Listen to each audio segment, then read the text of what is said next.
السلام عليكم ورحمة الله وبركاته. الحمد لله رب العالمين، والعاقبة للمتقين، والصلاة والسلام على سيد المرسلين وعلى آله وأصحابه أجمعين. أما بعد، فقد قال الله تعالى في القرآن الكريم: أعوذ بالله من الشيطان الرجيم، بسم الله الرحمن الرحيم. إذا جاء نصر الله والفتح ورأيت الناس يدخلون في دين الله أفواجا فسبح بحمد ربك واستغفره إنه كان توابا. وقال تعالى أيضا: وما محمد إلا رسول قد خلت من قبله الرسل أفإن مات أو قتلا انقلبتم على أعقابكم ومن ينقلب على عقبيه فلن يضر الله شيئا وسيجزي الله الشاكرين. وقال أبو بكر رضي الله تعالى عنه: من كان يعبد محمدا فإنه قد مات، ومن كان يعبد الله فإن الله حي لا يموت. وقال: إنك ميت وإنهم ميتون. وقال تعالى في شان حبيبه: إن الله وملائكته يصلون على النبي يا أيها الذين آمنوا صلوا عليه وسلموا تسليما. اللهم صل على محمد وعلى آل محمد كما صليت على إبراهيم وعلى آل إبراهيم إنك حميد مجيد. اللهم بارك على محمد وعلى آل محمد كما باركت على إبراهيم وعلى آل إبراهيم إنك حميد مجيد. আলহামদুলিল্লাহ, শুরুতেই সেই মহান আল্লাহ তাআলার কৃতজ্ঞতা জ্ঞাপন করছি, শুকরিয়া প্রকাশ করছি যে মহান আল্লাহ তাআলা আমাদেরকে সর্বশেষ নবী মুহাম্মদুর রাসূলুল্লাহ সাল্লাল্লাহু আলাইহি ওয়াসাল্লামের উম্মত হিসাবে আমাদেরকে কবুল করেছেন। এই জন্য আমরা মহান আল্লাহ তাআলার কৃতজ্ঞতা জ্ঞাপন করি আলহামদুলিল্লাহ। সুস্থতা কামনা করছি, যারা অসুস্থ থাকা সত্ত্বেও মসজিদে এসেছেন আল্লাহ রাব্বুল আলামিন যেন সকলকে পরিপূর্ণ সুস্থতা দান করেন। মাগফিরাত কামনা করছি, আমাদের যে সকল মরহুম আত্মীয় স্বজন আল্লাহ তাআলার সান্নিধ্যে চলে গেছে আল্লাহ রাব্বুল আলামিন যেন সকলকে জান্নাতের সর্বোচ্চ মর্যাদা দান করেন। পরম শ্রদ্ধাভাজন মুরব্বিবৃন্দ এবং প্রিয় যুবক ভাইয়েরা, গত কয়েক জুমাতেই আমরা রাসূলুল্লাহ সাল্লাল্লাহু আলাইহি ওয়াসাল্লামের বিভিন্ন দিক নিয়ে আলোচনা করছিলাম। রবিউল আউয়াল মাসের পুরোটা সময় আমরা রাসূলের সিরাত নিয়ে আলোচনা করেছি। আজকে আমরা রাসূলুল্লাহ সাল্লাল্লাহু আলাইহি ওয়াসাল্লামের জীবনের অন্যতম একটা দিক, সেই দিকটি হচ্ছে রাসূলুল্লাহ সাল্লাল্লাহু আলাইহি ওয়াসাল্লামের জীবনের একেবারে শেষের কয়েকদিন তিনি পৃথিবীতে কেমন ছিলেন, কি কি কাজগুলি করেছেন, এই বিষয়গুলি নিয়ে আমরা আলোচনা করব। The last days of the prophet Muhammad সাল্লাল্লাহু আলাইহি ওয়াসাল্লামস লাইফ, রসুলের যে শেষের দিনগুলি ছিল, কয়েকদিন পরে যেতে আল্লাহ তাআলার সান্নিধ্যে চলে গেছেন, মৃত্যুর একেবারে পূর্ব মুহূর্তের সময়গুলি রসুলের কেমন ছিল, সাহাবায়ে কেরাম রাদিয়াল্লাহু তাআলা আনহুমদেরকে কি কি দিক নির্দেশনা দিয়েছেন, এই বিষয়টা আমরা একেবারে শর্টলি সংক্ষিপ্ত আলোচনা করার চেষ্টা করব ইনশাআল্লাহ। আমরা জানি রাসূলুল্লাহ সাল্লাল্লাহু আলাইহি ওয়াসাল্লাম মদিনাতে মাত্র 10 বছর অবস্থান করেছিলেন।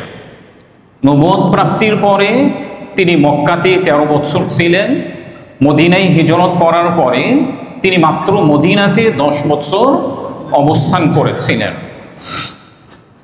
নবীজি সাল্লাল্লাহু আলাইহি ওয়াসাল্লাম 10ম হিজরিতে বিদায় হজ সম্পাদন করেন। বিদায় হজ সম্পাদন করে যখন তিনি হজ থেকে মদিনাতে ফিরে আসেন, জিলহজের বাকি দিনগুলি এবং মুহররম, সফর এরপরের যে মাসগুলি ছিল, এই মাসগুলি তিনি মদিনাতেই অবস্থান করেন। ইবনে উমর রাদিয়াল্লাহু তাআলা আনহু বলেছেন, রাসূলুল্লাহ সাল্লাল্লাহু আলাইহি ওয়াসাল্লাম হজের সফরে থাকা অবস্থায় আইয়ামে তাশরিকের যে দিনগুলি ছিল, এই দিনগুলির মধ্যবর্তী দিনে সূরাতুন নাসর অবতীর্ণ হয়েছে, যেটি আজকে আমি আলোচনার শুরুতেই আপনাদেরকে তিলাওয়াত করে শুনিয়েছি। মূলত সূরাতুন নাসর, এই সূরাটি যখন রসুলের উপরে অবতীর্ণ হন, রাসূলুল্লাহ সাল্লাল্লাহু আলাইহি ওয়াসাল্লাম তখনই উপলব্ধি করতে পারেন যে শীঘ্রই তাকে আল্লাহ তাআলার কাছে ফিরে যেতে হবে। তখন থেকেই তিনি প্রস্তুতি শুরু করে দিয়েছিলেন। মূলত সূরাতুন নাসর অবতীর্ণ হওয়ার পরে আম্মা জান আয়েশা রাদিয়াল্লাহু তাআলা আনহা থেকে বর্ণিত হয়েছে, সূরাতুন নাসর অবতীর্ণ হওয়ার পর থেকেই রাসূলুল্লাহ সাল্লাল্লাহু আলাইহি ওয়াসাল্লাম এমন কোনো সালাত আদায় করেন নাই যে সালাতের মধ্যে রুকু এবং সিজদায় এই দোয়াটি তিনি পাঠ করেন। সেই দোয়াটি হচ্ছে, যেটি সহিহ বুখারীর 794 নম্বর হাদিসের মধ্যে উল্লেখ করা হয়েছে।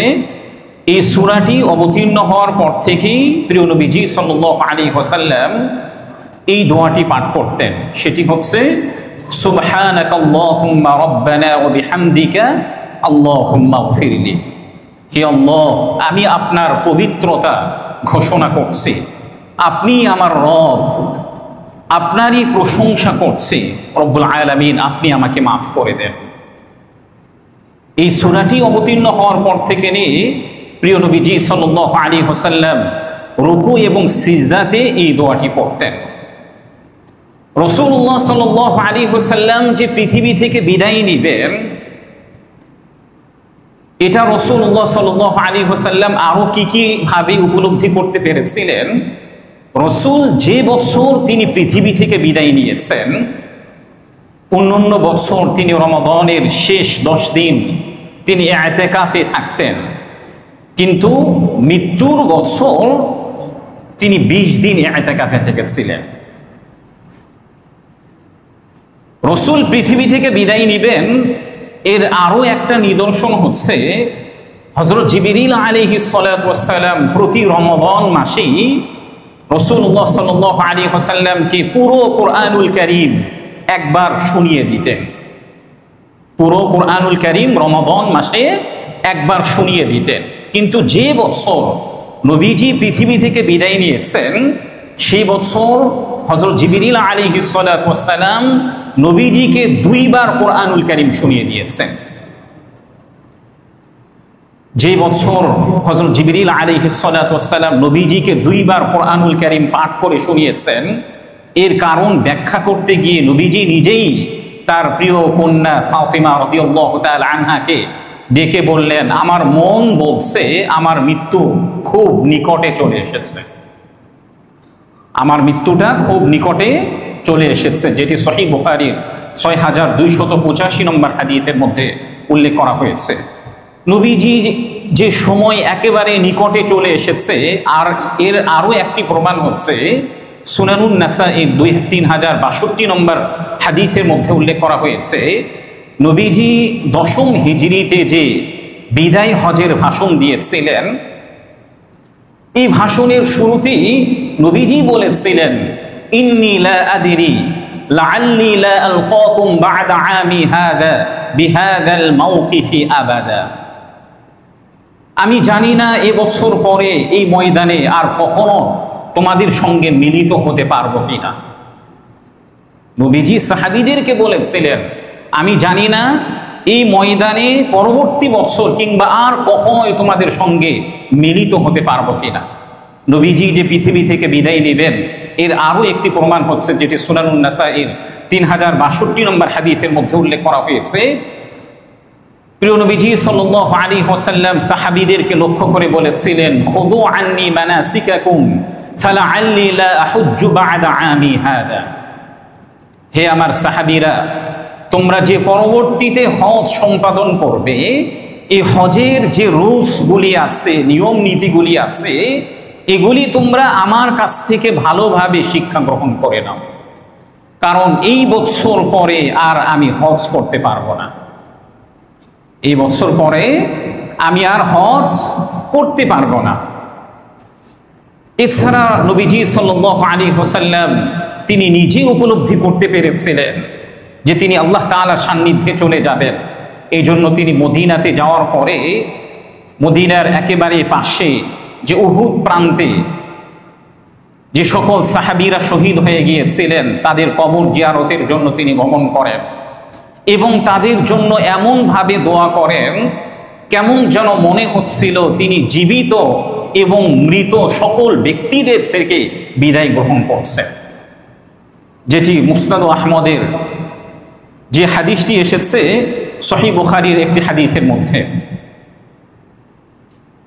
নবীজি কবর জিয়ারতের মধ্যে গেছেন কিন্তু তাদের থেকে এমনভাবে বিদায় নিচ্ছেন কেমন যেন জীবিত এবং মৃত সকল ব্যক্তিদের থেকে বিদায় নিচ্ছেন। নবীজি সাল্লাল্লাহু আলাইহি ওয়াসাল্লামের অসুস্থতার সূচনাটা কিভাবে হয়েছিল? 11 হিজরি 29 সফর সোমবার দিনে রাসূলুল্লাহ সাল্লাল্লাহু আলাইহি ওয়াসাল্লাম একটি জানাজার উদ্দেশ্যে তিনি জান্নাতুল বাকিতে গমন করেন, যেটি মসজিদুন নববীর একেবারেই সন্নিকটে। বাকিতে গমন করার পরে সেখান থেকে যখন তিনি ফিরবেন, ফিরার প্রতিমধ্যেই রাসূলুল্লাহ সাল্লাল্লাহু আলাইহি ওয়াসাল্লামের মাথা ব্যথা শুরু হয়ে যায়। রাত্রে তিনি বাকিতে গমন করেছেন, সেখান থেকে ফেরার প্রতিমধ্যেই তার মাথা ব্যথা শুরু হয়ে যায়। এই মাথা ব্যথাটার উত্তাপ এত বৃদ্ধি পেয়েছিল যে রাসূলুল্লাহ সাল্লাল্লাহু আলাইহি ওয়াসাল্লাম মাথার মধ্যে একটা পট্টি বেঁধেছিলেন। এই পট্টির উপরও এত তাপ হচ্ছিল যে এই পট্টির উপরও তিনি তাপ অনুভব করছিলেন। নবীজি সাল্লাল্লাহু আলাইহি ওয়াসাল্লাম এভাবেই তার এই অসুস্থতাটাই শেষ পর্যন্ত মৃত্যু পর্যন্ত পৌঁছে গিয়েছিল, যে বিষয়টি মুসনাদ আহমদের 16040 নম্বর হাদিসের মধ্যে উল্লেখ করা হয়েছে। প্রিয় নবীজি সাল্লাল্লাহু আলাইহি ওয়াসাল্লামের একেবারে জীবনের শেষ সপ্তাহটা কেমন ছিল? রাসূলুল্লাহ সাল্লাল্লাহু আলাইহি ওয়াসাল্লামের শারীরিক অবস্থাটা ডে বাই ডে প্রতিনিয়ত বৃদ্ধি পেতে আরম্ভ করছিল, বৃদ্ধি পাচ্ছিল। এই জন্য প্রিয় নবীজি সাল্লাল্লাহু আলাইহি ওয়াসাল্লাম বারবার তিনি তার স্ত্রীদেরকে বলছিলেন, আইনা আনা গাদান, আইনা আনা গাদান, আমি আগামীকাল কোথায় থাকবো, আমি আগামীকাল কোথায় থাকবো। এর অর্থ হচ্ছে, আপনারা সকলেই জানেন যে নবীজি সাল্লাল্লাহু আলাইহি ওয়াসাল্লামের কয়েকজন স্ত্রী ছিলেন। স্বাভাবিকভাবে কয়েকজন স্ত্রী থাকলে সকলেরই একটা হক আছে, অধিকার আছে। তিনি অন্যান্য স্ত্রীদের কাছে ছিলেন, রাসূল চাচ্ছিলেন আমি এমত অবস্থায় পৃথিবী থেকে বিদায় নেই যে অবস্থায় আমার স্ত্রী, প্রিয়তমা স্ত্রী আম্মা জান আয়েশার ঘরে আমি অবস্থান করি। রাসূলুল্লাহ সাল্লাল্লাহু আলাইহি ওয়াসাল্লাম যখন বারবার বলছিলেন আইনা আনা গাদান, আইনা আনা গাদান, আমি আগামীকাল কোথায় থাকব, আমি আগামীকাল কোথায় থাকব, রাসূলের এই জিজ্ঞাসার বিষয়টি যখন সকল স্ত্রীরা উপলব্ধি করলেন, তখন সকল স্ত্রীরা তাকে বললেন, ইয়া রাসূলুল্লাহ, আপনার এই যে ভয়াবহ সিচুয়েশন চলছে, এই অবস্থায় আপনার যেখানে মনে চায় সেখানেই আপনি অবস্থান করুন, আপনার যেখানে মনে চায় সেখানেই আপনি অবস্থান করুন। রসুলের অন্যান্য স্ত্রীরা যখন রসুলকে অনুমতি দিলেন, তখন রাসূলুল্লাহ সাল্লাল্লাহু আলাইহি ওয়াসাল্লাম অন্য স্ত্রীদের ঘর থেকে আম্মাজান আয়েশার ঘরে যখন আসেন, প্রিয়তমা আয়েশার ঘরে যখন আসেন, এই আসার প্রতিমধ্যে রাসূলুল্লাহ সাল্লাল্লাহু আলাইহি ওয়াসাল্লামের চাচাতো ভাই ফজল ইবনে আব্বাস এবং হযরত আলী ইবনে আবি তালিব রাদিয়াল্লাহু তাআলা আনহুমদের কাঁধে ভর দিয়ে তিনি আরেক ঘরে গিয়েছিলেন। এমত অবস্থায় হাদিসের মধ্যে উল্লেখ করা হয়েছে, এক তো হচ্ছে দুইজন চাচাতো ভাইয়ের কাঁধে ভর দিয়ে প্রিয়তমা স্ত্রীর ঘরে গিয়েছিলেন। এমত অবস্থায় এমন হয়েছিল যে তার পাটি মাটিতে হেঁচড়িয়ে হেঁচড়িয়ে যাচ্ছিল। তাহলে আপনি এখান থেকে উপলব্ধি করতে পারবেন যে রসুলের এই সময়ের শারীরিক অবস্থাটা কেমন ছিল। আম্মাজান আয়েশা রাদিয়াল্লাহু তাআলা আনহার ঘরে গেলেন। আম্মাজান আয়েশা রাদিয়াল্লাহু তাআলা আনহা তিনি নিজে সূরা ফালাক, সূরা নাস এবং রাসূলুল্লাহ সাল্লাল্লাহু আলাইহি ওয়াসাল্লাম কর্তৃক অসুস্থ অবস্থায় যে সকল দোয়াগুলি তিনি শিখেছিলেন, এই মুখস্থ দোয়া পড়ে পড়ে তিনি নবীজিকে ঝাড়ফুঁক করতে আরম্ভ করলেন। নবীজি সাল্লাল্লাহু আলাইহি ওয়াসাল্লামকে ঝাড়ফুঁক করার পরে মৃত্যুর একেবারে আর মাত্র 5টা দিন বাকি আছে। প্রিয় নবীজি সাল্লাল্লাহু আলাইহি ওয়াসাল্লামের মৃত্যুর আর 5 দিন বাকি আছে। মৃত্যুর 5 দিন পূর্বে বুধবার দিন রাসূল সোমবারে ইন্তেকাল করেছেন। রাসূলুল্লাহ সাল্লাল্লাহু আলাইহি ওয়াসাল্লামের এই মৃত্যুর 5 দিন পূর্বে বুধবার দিনে শরীরের উত্তাপটা আরো এত পরিমাণে বৃদ্ধি পেতে থাকে আর মাথা ব্যথাটা এমন পরিমাণে বৃদ্ধি পায় যে এর ফলে রাসূল আরো বেশি কষ্ট পেতে লাগলেন এবং এই অসুস্থতার কারণে রাসূলুল্লাহ সাল্লাল্লাহু আলাইহি ওয়াসাল্লাম বারবার তিনি অজ্ঞান হয়ে পড়ে যাচ্ছিলেন, বারবার তিনি অজ্ঞান হয়ে পড়ে যাচ্ছিলেন।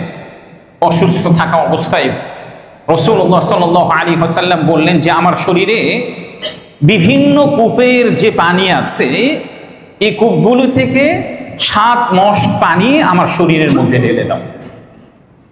বিভিন্ন কূপের যে পানিগুলি আছে, এই কূপের 7 মস্ক পানি আমার শরীরের মধ্যে ঢেলে দাও। রাসূল যেভাবে সাহাবীদেরকে নির্দেশনা দিয়েছেন, সাহাবায়ে কেরাম রাদিয়াল্লাহু তাআলা আনহুম বিভিন্ন কূপ থেকে 7 মস্ক পানি এনে নবীজিকে বড় একটা পাত্রের মধ্যে বসিয়েছে।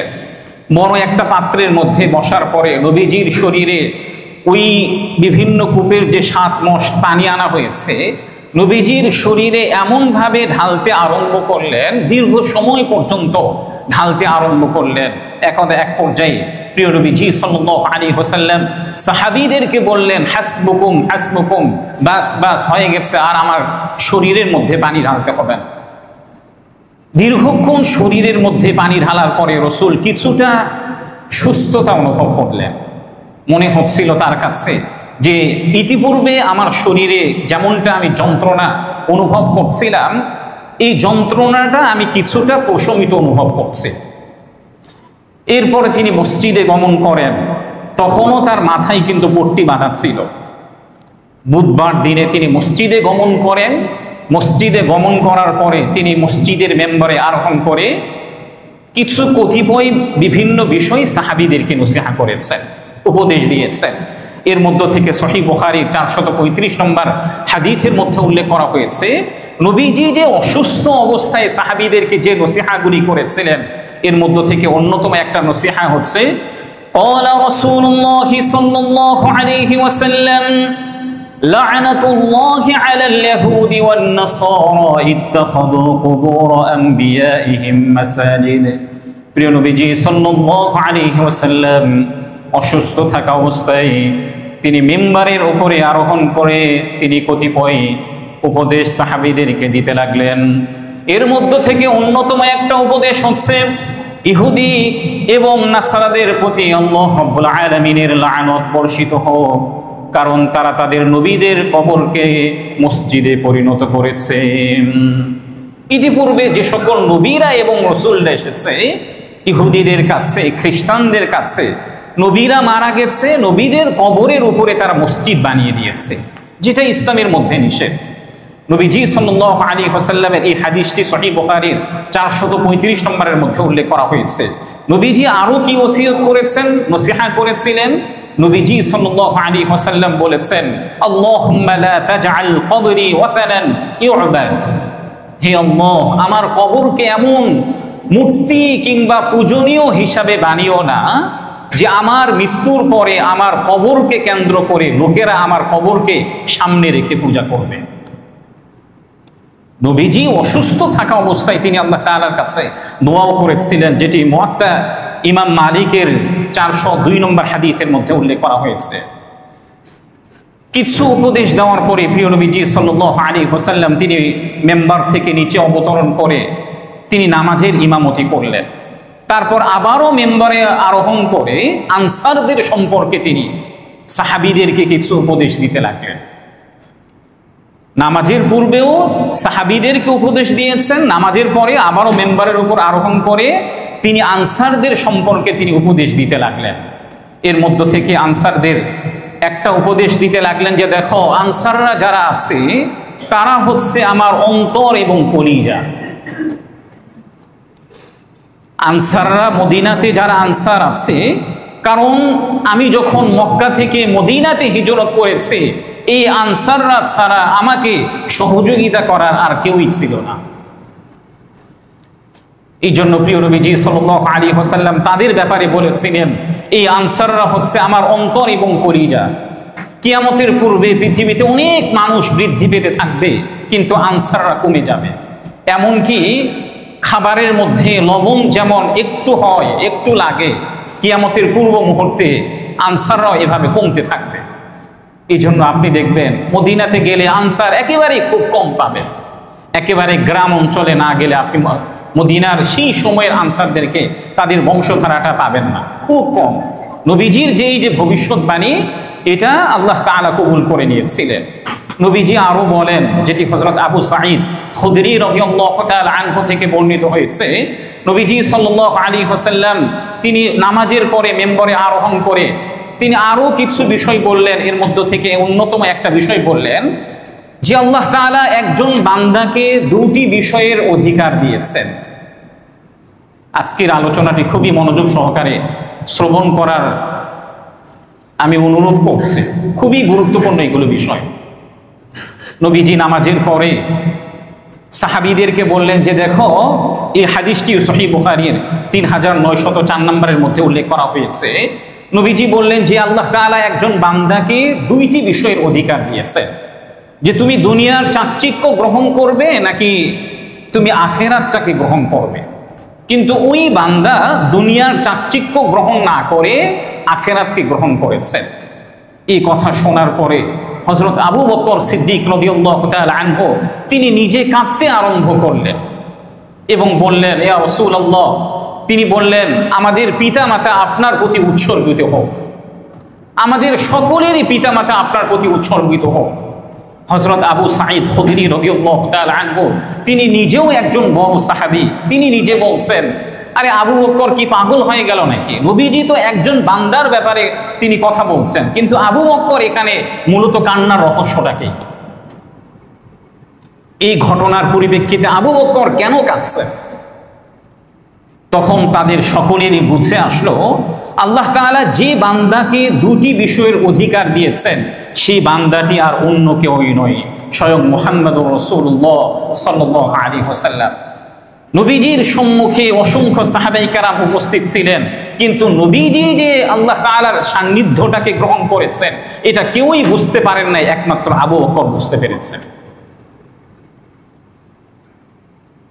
এই জন্য প্রিয় নবীজি সাল্লাল্লাহু আলাইহি ওয়াসাল্লাম ওই সময়ই বলেছিলেন, আমি যদি কাউকে বন্ধু হিসাবে গ্রহণ করতাম তাহলে আবু বকরকে আমার বন্ধু হিসাবে গ্রহণ করতাম। আমি যদি কাউকে বন্ধু হিসাবে গ্রহণ করতাম তাহলে আবু বকরকেই বন্ধু হিসাবে গ্রহণ করতাম। নবীজির মৃত্যুর একেবারে আর মাত্র 4টা দিন বাকি আছে। নবীজি সাল্লাল্লাহু আলাইহি ওয়াসাল্লাম চতুর্থ মৃত্যুর পূর্বে চতুর্থ দিনে তিনি সাহাবায়ে কেরাম রাদিয়াল্লাহু তাআলা আনহুমদেরকে আরো কিছু বিষয় ওসিয়ত করলেন, আরো কিছু বিষয় নসিহত করলেন। এর মধ্য থেকে 1 নম্বর নসিহত ওসিয়ত হচ্ছে ইহুদি খ্রিস্টান এবং মুশরিকদেরকে তোমরা আরব উপদ্বীপ থেকে বের করে দিবে। মৃত্যুর আর কয়দিন পূর্বে? 4 দিন পূর্বে নবীজির অন্যতম একটা ওসিয়ত ছিল যে তোমরা আরব উপদ্বীপ থেকে ইহুদি খ্রিস্টান এবং মুশরিকদেরকে বের করে দিবে।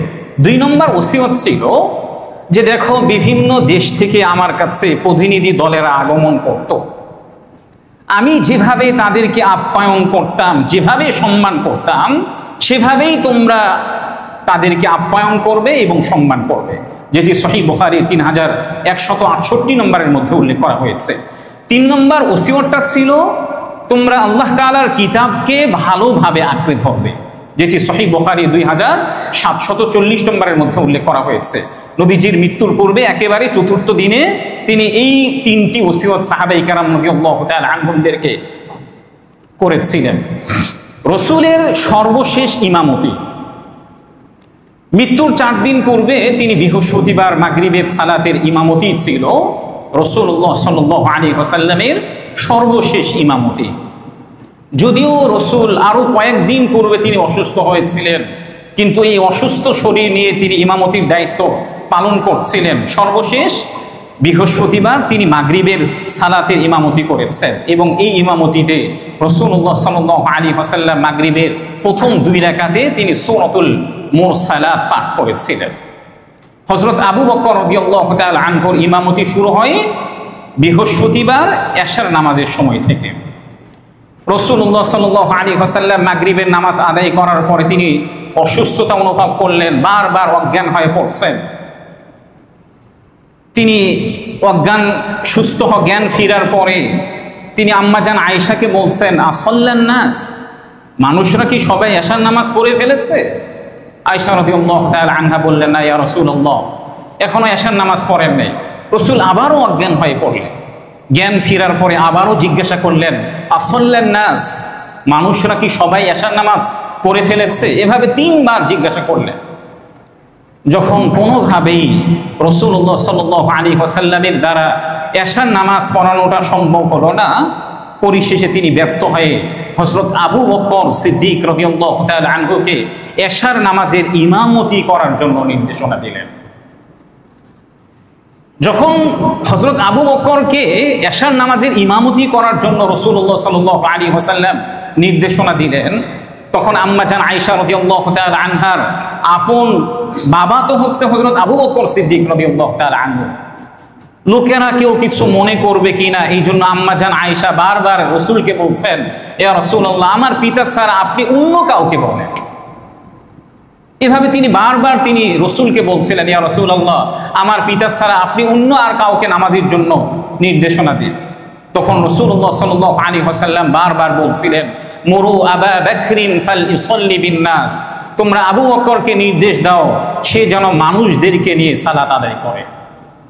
যে বিষয়টি সহিহ বুখারীর 679 নম্বর হাদিসের মধ্যে উল্লেখ করা হয়েছে। পরবর্তীতে হযরত আবু বকর সিদ্দিক রাদিয়াল্লাহু তাআলা আনহা এই এশার নামাজের ইমামতির মাধ্যমে তিনি রাসূলের জীবদ্দশায় ইমামতি শুরু করেছিলেন। এর দ্বারাও প্রতীয়মান হয়, মুহাদ্দিসিনে কেরামগণ বলেছেন, ঐতিহাসিকগণ বলেছেন, রসুলের পরবর্তী যে আবু বকর রাদিয়াল্লাহু তাআলা আনহু খলিফা হবেন, প্রথম খলিফা হবেন, এটাই রসুল তার জীবদ্দশায় লোকদেরকে ইশারা করে গিয়েছেন। এছাড়া এত অসংখ্য সাহাবাই কেরাম সেই সময় উপস্থিত ছিলেন, আর কাউকে তিনি নির্দেশনা দেন নাই। হযরত আবু বকরকে কেন নির্দেশনা দিলেন? মৃত্যুর 2 দিন পূর্বে রাসূলুল্লাহ সাল্লাল্লাহু আলাইহি ওয়াসাল্লাম একটা সামরিক অভিযান তিনি প্রেরণ করেন। এটা একেবারেই মৃত্যুর 2 দিন পূর্বে। দেখেন, রসুল পৃথিবী থেকে বিদায় নিচ্ছেন, এতটা সত্ত্বেও পুরো বিশ্বের মধ্যে যেন একামতে দ্বীন কায়েম হয়ে যায়, দ্বীনকে যেন পুরো বিশ্বের মধ্যে জয়ী করা যায়, এই চিন্তাটাও রসুলের মাথা থেকে যায়নি। এই চিন্তাটাও কি রসুলের মাথা থেকে যায়নি। মৃত্যুর 2 দিন পূর্বে তিনি একটা সামরিক অভিযান প্রেরণ করেন। মৃত্যুর 1 দিন পূর্বে, সম্ভবত মৃত্যুর পূর্বের দিন, তিনি আম্মা জান আয়েশাকে জিজ্ঞাসা করলেন, কি ব্যাপার, আমার কাছে যে দিনারগুলি ছিল এগুলি কি দান করা হয়েছে? আম্মা জান আয়েশা রাদিয়াল্লাহু তাআলা আনহা বললেন, ইয়া রাসূলুল্লাহ, আপনার অসুস্থতার ব্যস্ততার কারণে এই দিনারগুলি, এই স্বর্ণ মুদ্রাগুলি আমি বিতরণ করতে পারিনি, সেই সময় আমার ছিল না। রাসূল সাল্লাল্লাহু আলাইহি ওয়াসাল্লাম তিনি বললেন যে এই দিনারগুলি আনো, এই স্বর্ণ মুদ্রাগুলি আনো। সেই স্বর্ণ মুদ্রাগুলি কতটুকু ছিল? 5 থেকে 9টি স্বর্ণ মুদ্রা ছিল। আম্মা জান আয়েশাকে বললেন যে এগুলি এখনই বিতরণ করে দাও। তিনি সেই সময় সেগুলি বিতরণ করেন, এবং এই দিনেই রসুলের যে দাস ছিল এই দাসগুলিও তিনি মুক্ত করে দেন, আজাদ করে দেন। নবীজির জীবনের একেবারেই শেষ দিন, যে দিন তিনি পৃথিবী থেকে বিদায় নিয়েছেন, সোমবার ফজরের জামাত চলা অবস্থায় রসুল তো অসুস্থ। রসুলের জীবদ্দশায় হযরত আবু বকর সিদ্দিক রাদিয়াল্লাহু তাআলা আনহু 17 ওয়াক্তের নামাজের ইমামতির দায়িত্ব তিনি পালন করেছিলেন। রসুল যেদিন তিনি পৃথিবী থেকে বিদায় নেবেন, সোমবার দিন ফজরের সময় তিনি যে রুমে ছিলেন ওই রুমের পর্দাটা একটু সরিয়ে দেখলেন যে সবাই জামাতের সাথে সালাত আদায় করছে কিনা। তিনি দেখলেন যে আবু বকরের নেতৃত্বে সবাই জামাতের সাথে সালাত আদায় করছেন। রাসূলুল্লাহ সাল্লাল্লাহু আলাইহি ওয়াসাল্লামের কাছে এই বিষয়টি এত ভালো লেগেছিল যে হাদিসের মধ্যে উল্লেখ করা হয়েছে যে তার খুশিতে তার চেহারা উজ্জ্বল হয়ে গিয়েছিল। খুশিতে তার চেহারা উজ্জ্বল হয়ে গিয়েছিল। এটার অনেক কারণ আছে। একটা হলো যে একজন ব্যক্তির নেতৃত্বে আমার উম্মতের সকলে একতাবদ্ধ হয়ে গেছে, এবং হাদিসের মধ্যে আরো উল্লেখ করা হয়েছে রাসূল ভীষণ অসুস্থ, এতটা সত্ত্বেও তার ঠোঁটের মধ্যে একটা মুচকি হাসির রেখা ফুটে উঠেছিল। এই চমৎকার একটা দৃশ্য দেখে তিনি যখন পর্দাটা সরা অবস্থায় হযরত আবু বকর সিদ্দিক রাদিয়াল্লাহু তাআলা আনহু একটু দেখতে পেয়েছিলেন, তিনি পিছনে আসতে চেয়েছিলেন। তিনি মনে করেছিলেন মনে হয় রাসূল এখন ইমামতি করবেন, এই জন্য তিনি পিছনে আসতে চেয়েছিলেন, কিন্তু রাসূল তাকে ইশারায় তাকে থামিয়ে দেন এবং দরজার পর্দাটা আবারও লক করে দেন, আবারও ঝুলিয়ে দেন।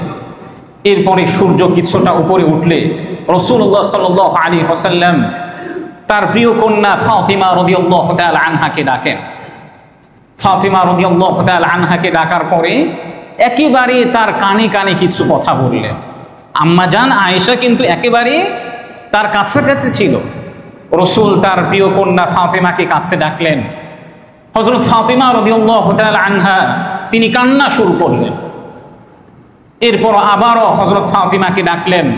হযরত ফাতিমা রাদিয়াল্লাহু তাআলা আনহাকে ডাকার পরে আবারও কিছু কানে কানে কিছু কথা বললেন। হযরত ফাতিমা রাদিয়াল্লাহু তাআলা আনহা হাসতে শুরু করলেন। আম্মা জান আয়েশা রাদিয়াল্লাহু তাআলা আনহা নবীজির মৃত্যুর পরে ফাতিমাকে জিজ্ঞাসা করেছিলেন, কি ব্যাপার, এই সময়ে রাসূল তোমাকে এমন কি কথা বলেছিল যে প্রথমে তুমি কেঁদেছিলে, দ্বিতীয়বার তুমি কেন হেসেছিলে? তখন হযরত ফাতিমা রাদিয়াল্লাহু তাআলা আনহা তিনি বলেন যে আমার বাবা যখন আমাকে প্রথমে ডাকার পরে তিনি বলছেন যে এই অসুস্থতায় আমি পৃথিবী থেকে বিদায় নিয়ে চলে যাব, যার কারণে আমি কাঁদতে শুরু করি। দ্বিতীয়বার যখন আবারও আমাকে কানে কানে কিছু কথা বললেন, তখন আমার বাবা আমাকে বললেন যে দেখো, আমার বংশধরদের মধ্যেই তুমি আমার কাছে সর্বপ্রথম আগমন করবে। আমার বংশধারাদের মধ্যে তুমি সর্বপ্রথম এই পৃথিবী থেকে বিদায় নিবে। আর আরেকটি সুসংবাদ আমার বাবা আমাকে দিয়েছে, সেটি হচ্ছে জান্নাতে সকল নারীদের সর্দারনি আমি, যার কারণে আমি হাসতে শুরু করেছিলাম। যে বিষয়টি আম্মা জান আয়েশা পরবর্তীতে হযরত ফাতিমাকে জিজ্ঞাসা করে এই কথাটি তিনি বলেছিলেন। কিন্তু রাসূলুল্লাহ সাল্লাল্লাহু আলাইহি ওয়াসাল্লাম যখন ফাতিমাকে এই কথাগুলি বলছিলেন, রাসূল অত্যন্ত অসুস্থ ছিলেন, মাথার ব্যথা তার ছিল, রাসূল কষ্ট পাচ্ছিলেন। যে বিষয়টি সহিহ বুখারী 4462 নম্বরের মধ্যে উল্লেখ করা হয়েছে। একজন কন্যা, একজন সন্তান যখন দেখবে যে তার বাবা অত্যাধিক কষ্ট পাচ্ছেন, অসুস্থতায় কাতরাচ্ছেন, এমন অবস্থায় একজন সন্তানের অবস্থাটা কেমন হতে পারে? হযরত ফাতিমা রাদিয়াল্লাহু তাআলা আনহা তিনি নিজে এত কষ্ট পেলেন, তিনি বললেন, ওয়াকরাবা আবা, হাই আমার বাবার কত কষ্ট হচ্ছে, আমার বাবা তো ব্যথায় কত ব্যথিত হচ্ছে। এই কথা শোনার পরে রাসূলুল্লাহ সাল্লাল্লাহু আলাইহি ওয়াসাল্লাম বললেন যে লাইসা আলা আবিকা কারবুন বাদাল ইয়াউম, হে আমার কন্যা, আজকে যে তোমার বাবার কষ্ট হচ্ছে, অসুস্থতার কারণে তোমার বাবা কষ্ট পাচ্ছে, আজকের পরে আর কোনোদিন তোমার বাবা অসুস্থতার কারণে কষ্ট পাবে না। রাসূলুল্লাহ সাল্লাল্লাহু আলাইহি ওয়াসাল্লাম যখন এই কথা বললেন, এই কথা বলার পরে তিনি কিছুক্ষণ পরে হযরত হাসান এবং হুসাইনকে ডাকলেন। হযরত হাসান এবং হুসাইন রাদিয়াল্লাহু তাআলা আনহুমাকে ডাকার পরে তাদেরকে আদর করলেন এবং তাদেরকে চুমু দিলেন। চুমু দেওয়ার পরে তাদেরকে কিছু উপদেশ দিলেন। যে সময় উভয়ের বয়স ছিল, হযরত হাসানের বয়স ছিল মাত্র 8 বছর, আর হযরত হুসাইন রাদিয়াল্লাহু তাআলা আনহুর বয়স ছিল মাত্র 7 বছর, এবং তিনি স্ত্রীদেরকে ডেকেও তাদেরকেও বিভিন্ন উপদেশ দিতে লাগলেন। এই সময় তার অসুস্থতা যখন আরো তীব্র আকার ধারণ করে, তখন নবীজি নিজেই বলছিলেন, আম্মা জান আয়েশাকে বলছিলেন যে দেখো, খাইবারে যে বিষ মিশ্রিত খাবার আমি মুখে নিয়েছিলাম, এর প্রতিক্রিয়াটা এখনো আমি অনুভব করছি, যার কারণে এর প্রতিক্রিয়া এবং বিষ আমার পুরো শিরা উপশিরা যেন ছিঁড়ে যেতে চাচ্ছে। এর কারণ হচ্ছে রাসূলকেও এই পৃথিবী থেকে বিদায় দেওয়ার জন্য বিভিন্ন সময়ে ষড়যন্ত্র করা হয়েছিল।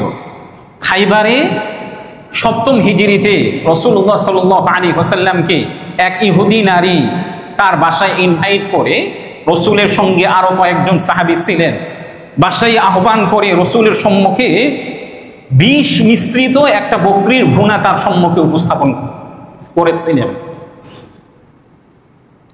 নবীজির সঙ্গে যে সাহাবী ছিলেন তিনি দ্রুত গতিতে খাবার খাওয়ার কারণে পরবর্তীতে এই বিষের প্রভাবের কারণে তিনি পৃথিবী থেকে বিদায় নেন।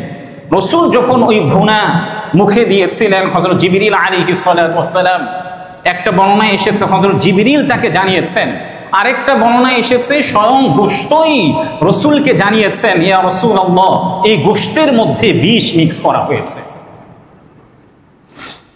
রাসূল যদিও মুখে দিয়েছেন, এখনো দিলেন নাই, কিন্তু বিষের প্রতিক্রিয়াটা মৃত্যু পর্যন্ত ছিল। নবীজির একেবারেই সর্বশেষ উপদেশ ছিল, যেটি সুনানু ইবনু মাজার 2698 নম্বর হাদিসের মধ্যে উল্লেখ করা হয়েছে।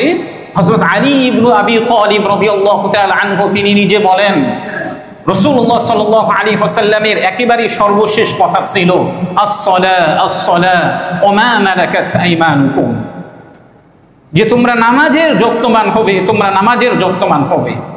নবীজির একেবারেই সর্বশেষ কথা ছিল। এরপরে নবীজি সাল্লাল্লাহু আলাইহি ওয়াসাল্লামের মৃত্যুর যন্ত্রণা যখন আবারও শুরু হলো, এই সময়ে রাসূল সাল্লাল্লাহু আলাইহি ওয়াসাল্লামের যে স্ত্রী আম্মা জান আয়েশা রাদিয়াল্লাহু তাআলা আনহার বুকে এবং কাঁধে রাসূলের মাথাটা ছিল। রাসূলের মাথাটা আম্মা জান আয়েশার বুকে এবং কাঁধে ছিল। এমত অবস্থায় তিনি বসেছিলেন। এমত অবস্থায় দেখলেন যে ওই ঘরে আয়েশা রাদিয়াল্লাহু তাআলা আনহার ভাই আব্দুর রহমান রাদিয়াল্লাহু তাআলা আনহু তিনি নিজে প্রবেশ করছেন। তার হাতে একটা কাঁচা মেসওয়াক ছিল। রাসূল এই অবস্থায় অসুস্থতার যন্ত্রণায় তিনি কাতরাচ্ছেন। আব্দুর রহমানের হাতে একটা কাঁচা মিসওয়াক ছিল। এই কাঁচা মিসওয়াকটা যখন দেখলেন, রাসূল তিনি ইশারায় বলছিলেন যে এই মিসওয়াকটি আমাকে দাও। আম্মা জান আয়েশা রাদিয়াল্লাহু তাআলা আনহা আব্দুর রহমান থেকে কাঁচা মিছোয়ারটি নিয়ে তিনি নিজে, যেহেতু রসুল একেবারে অসুস্থতার মধ্যে ছিলেন, আম্মা জান আয়েশা নিজে তিনি এটা দাঁত দিয়ে একটু নরম করে দিয়ে রসুলের কাছে দিয়েছেন। রাসূলুল্লাহ সাল্লাল্লাহু আলাইহি ওয়াসাল্লাম তিনি কিছুক্ষণ মিসওয়াক করার পরে পাশে যে পানি ছিল এই পানিতে তিনি হাত ডুবিয়ে নিজে কুলি সহ মুখ ধৌত করলেন। এরপরে তিনি হাত উঁচিয়ে তিনি বলতে লাগলেন লা ইলাহা ইল্লাল্লাহ ইন্না লিল মাউতি সাকারাত, লা ইলাহা ইল্লাল্লাহ, নিশ্চয়ই মৃত্যুর যন্ত্রণাটা সত্যিই অনেক কঠিন। নবীজি সাল্লাল্লাহু আলাইহি ওয়াসাল্লাম এই সময় বলছিলেন লা ইলাহা ইল্লাল্লাহ ইন্না লিল মাউতি সাকারাত, নিশ্চয়ই মৃত্যুর যন্ত্রণাটা অনেক কঠিন। এরপর প্রিয় নবীজি সাল্লাল্লাহু আলাইহি ওয়াসাল্লাম ছাদের দিকে এভাবে হাত দিয়ে তিনি উঁচু আঙ্গুলগুলি দিয়ে তিনি বলতে লাগলেন, যেটি কোরআনুল কারীমের আয়াত, মাআল্লাযীনা আনআমাল্লাহু আলাইহিম মিনান নাবিয়্যিনা ওয়াস-সিদ্দীকিন ওয়াশ-শুহাদাই ওয়াস-সালিহিন ওয়া হাসুনা উলাইকা রাফীকা। হে আল্লাহ, আপনার নবীরা যারা ইতিপূর্বে চলে গেছে আমি তো তাদের সাথে থাকতে চাই। হে আল্লাহ, আপনার সিদ্দিকগণ যারা ইতিপূর্বে চলে গেছে তাদের সাথে আমি থাকতে চাই। হে আল্লাহ, যারা শহীদগণ আপনার সান্নিধ্যে ইতিপূর্বে চলে গেছে আপনি যাদেরকে পুরস্কৃত করেছেন আমি তাদের সঙ্গে থাকতে চাই। প্রিয় নবীজি সাল্লাল্লাহু আলাইহি ওয়াসাল্লাম এই কথা তিনি বলার পরে তিনি আরো কতিপয় কথা তিনি বললেন, আল্লাহুম্মা গফিরলি, হে আল্লাহ আমাকে মাফ করে দেন, হে আল্লাহ আমাকে মাফ করে দেন। নবীজি সাল্লাল্লাহু আলাইহি ওয়াসাল্লামের হাদিসের মধ্যে উল্লেখ করা হয়েছে, নবীজি সাল্লাল্লাহু আলাইহি ওয়াসাল্লাম যখন এই কথাগুলি বলছেন, হে আল্লাহ আমাকে আপনি মাফ করে দেন, এরপরে তার সর্বশেষ যে বাক্যটি ছিল, আল্লাহুম্মার রফিকাল আ'লা, আল্লাহুম্মার রফিকাল আ'লা, আল্লাহুম্মার রফিকাল আ'লা, হে আল্লাহ আমি আমার পরম বন্ধুর সঙ্গে আপনি আমাকে মিলিত করুন। নবীজি সাল্লাল্লাহু আলাইহি ওয়াসাল্লাম এই কথা বলতে বলতে তিনি পৃথিবী থেকে বিদায় নেন। নবীজি সাল্লাল্লাহু আলাইহি ওয়াসাল্লাম যখন এই কথা বলতে বলতে তিনি পৃথিবী থেকে বিদায় নেন, সাহাবায়ে কেরাম রাদিয়াল্লাহু তাআলা আনহুম যখন শুনলেন যে নবীজি সাল্লাল্লাহু আলাইহি ওয়াসাল্লাম পৃথিবী থেকে চলে গেছেন, কেউই বিশ্বাস করতে পারছে না।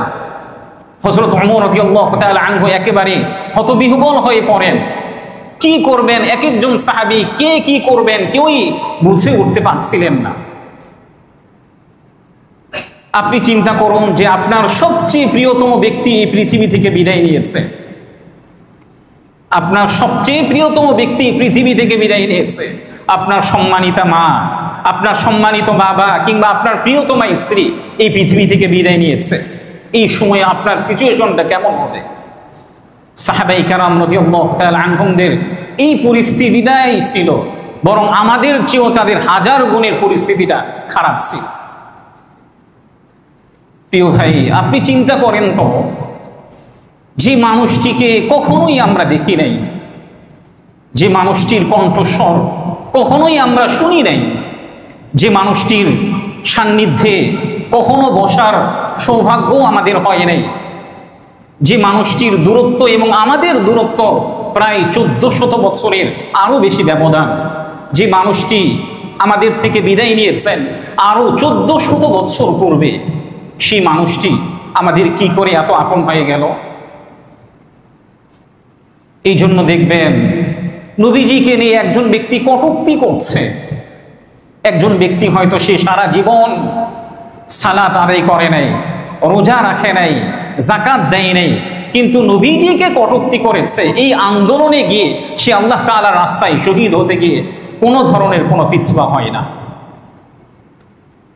এই জন্য আসুন প্রিয় ভাইয়েরা, নবীজি সাল্লাল্লাহু আলাইহি ওয়াসাল্লামের প্রতি যে আমাদের যে ভালোবাসা, আমরা আল্লাহ তাআলার কাছে দোয়া করি আল্লাহ রাব্বুল আলামিন যেন আমাদের এই ভালোবাসাটাকে আরো দ্বিগুণ আকারে বৃদ্ধি করে দেন, এবং আমরা যেন জীবনের প্রতিটি ক্ষেত্রে প্রিয় নবীজি সাল্লাল্লাহু আলাইহি ওয়াসাল্লামের সুন্নাহগুলি পালন করতে পারে এই তৌফিক যেন আল্লাহ তাআলা আমাদের সকলকে দান করেন। ওয়া আখিরু দাওয়ানা আনিল হামদুলিল্লাহি রাব্বিল আলামিন।